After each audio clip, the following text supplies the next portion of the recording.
នេះជាសាច់រឿងម្ចាស់ស្នេហ៍ប្រែបេះដូងផ្ដើមរឿងដំបូងនេះគឺចៅម៉ាលីគាត់មានដំណឹងល្អមកប្រាប់ម្ដាយរបស់គាត់ពេលដែលគាត់មកដល់ផ្ទះហ្នឹងហើយចំណែកបងវិតវិញគឺដេកអស់សង្ឃឹមមែនទែននៅពេលដែលបាត់មកដល់ផ្ទះបាត់ចៅម៉ាលីអត់ឃើញគឺដេកអស់សង្ឃឹមហើយហេឆាយនោះគិតថាហេវមកជួបអាជីលួចថើបអាជីបន្ទាប់មកបងវិតមកដល់ក៏តាមទាន់ហើយបងជាតិនេះក៏មានរឿងដំណឹងមួយមកប្រាប់បងវិតហើយបងវិតនៅពេលដែលឮថាបងជាតិមានដំណឹងល្អអីប្រាប់គាត់ក៏ចង់ដឹងមែនទែនហើយចៅម៉ាលីគឺបានម្ដាយរបស់គាត់ហ្នឹងបានដឹកមកដល់ផ្ទះ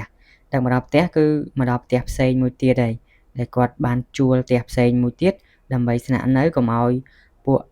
ហែក្តាប់តាមរដោយសារជាពាក់លុយហែក្តាប់ច្រើនពេកអញ្ចឹងមកជួលផ្ទះថ្មីមួយទៀតនៅហើយបន្ទាប់ពីនោះទៅគឺហែជាតិបានមានវីដេអូមួយឲ្យបងវិតមើលគឺវីដេអូហែឆាយជាមួយនឹងអាប៊ឺត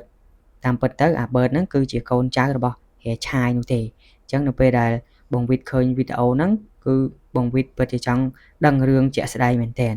ហើយទាំងអស់គ្នាចាំមើលយើងវិភាគរឿងទី17អាចល្អជាងភាគទី16នេះទៀតដោយសារតែរឿងរ៉ាវជាច្រើនទៀតដែលយើងអាចនឹងដឹងនៅភាគទី17គឺហេឆាយហើយនឹងអាជីអាចនឹងបែកធ្លាយដល់បងវិតអាចនឹងដឹងរឿងអាចនឹងបកអាក្រាតរវាងតំណែងអាជីហើយនឹងហេឆាយទាំងអស់គ្នាតោះពួកយើងចាំតាមដានទាំងអស់គ្នា